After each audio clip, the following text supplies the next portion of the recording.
কেন জবাব চাই, জবাব দাও। তাই তো আমরা ভারতীয় জনতা পার্টির পক্ষ থেকে অধ্যক্ষের অপসারণের রাস্তা আনছি, আনবো। দলবাজ অধ্যক্ষের বিরুদ্ধে পাবলিক অ্যাকাউন্টস কমিটির চেয়ারম্যান তৃণমূলের এমএলএ কেন জবাব চাই, জবাব দাও। রাজ্যপালকে অপমান করছো কেন, জবাব চাই, জবাব দাও।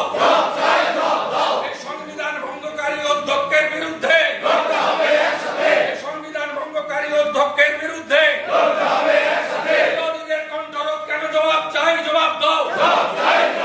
বিরোধীদের কণ্ঠরোধ কেন, জবাব চাই, জবাব দাও। বিরোধীদের কথা বলার সুযোগ নেই কেন, জবাব চাই, জবাব দাও। গতকাল প্রশ্নোত্তর বাতিল হলো কেন, জবাব চাই, জবাব দাও। গতকাল প্রশ্নোত্তর বাতিল হলো কেন, জবাব চাই, জবাব দাও। এই প্রাক্তন মন্ত্রীর অবিচুয়ারি সোমবারের পরিবর্তে মঙ্গলবার হলো কেন, জবাব চাই, জবাব দাও। এই রাজ্যপালকে অপমানকারী অধ্যক্ষ